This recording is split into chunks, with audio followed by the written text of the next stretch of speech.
there, friends. It's Ashley here from the Loopy Lamb and theloopylamb.com, and thanks so much for stopping by the channel. Today I'm going to be showing you how to hold your yarn double from a single skein or cake of yarn. And there's a few ways that we're going to do that, and I'm going to cover those ways in the video with you as well. But we also are going to touch upon the reasons why you might want to knit or crochet with your yarn held double. Now, for starters, you might find a pattern that is specifically calling for your yarn to be held double. And that is the case here in my Enid snood or Wednesday snood pattern here.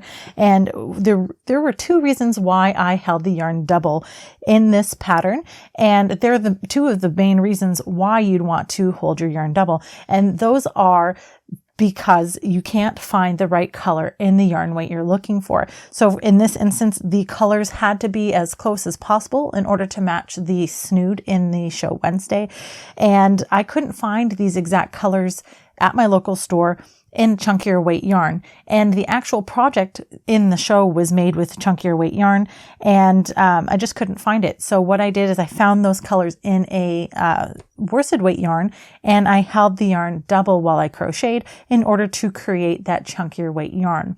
And now the second reason for that was to keep it cost effective. When you're making this project, it's a snood. So it's a long infinity scarf, and it wraps twice, once around your neck and up around your head.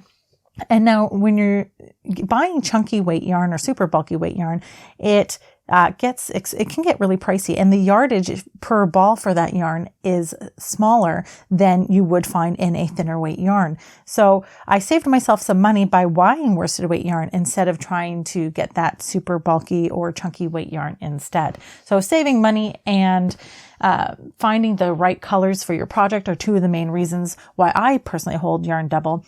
And the other reasons are that you can use up your yarn stash really fast. If you're holding 2 strands of yarn instead of 1 at a time, you're working through your yarn at double the rate. So you're going to be going through a lot of stash really quickly. And last but not least, you're going to crochet faster, right? Like I said, you're doubling up on your yarn strands, so you're going to crochet faster. Now, when you have a skein of yarn, for instance here, these are both from the same line, but this one has a label. So you would normally have your yarn with your yarn label, and there are 2 ends to each skein. Now, the first is your outside end, and it's under the label usually. So this one I've already taken the label off, and here we've got the one end from the outside. And now you want to pull the other end from the center of the skein. Now you might have seen some people on the internet where they take their skein and they hold it vertically like this, and then they call it spanking. They flatten their skein like this, and then it's a little easier to find your center pull yarn. You don't have to do that. I very rarely find success with that method. What I tend to do is you take your finger, insert it into the center of the skein, and then twist the skein around the finger or wrap your finger around the inside until you find a strand that comes loose, and then pull that out. Okay, so now you've got your 2 ends of yarn, and you will pull them both at the same time. I match my ends up like so, and then create your slip knot using both strands of yarn. Insert your hook and crochet as normal. Now when you're crocheting, you'll just pull from both ends at the same time. Now this one's wanting to tangle on the center skein from me, center of the skein for me, but as you're pulling, it will pull from both the outside and the inside relatively easily. All right, so that's one example. The other example or other way you can pull from 2 ends of one skein to hold your yarn double is to create a yarn cake. Now this is a yarn cake that I created with a different yarn, and you can, if you need a yarn winder for that, or if you check out my Instagram page, I have a link in the description box for you below.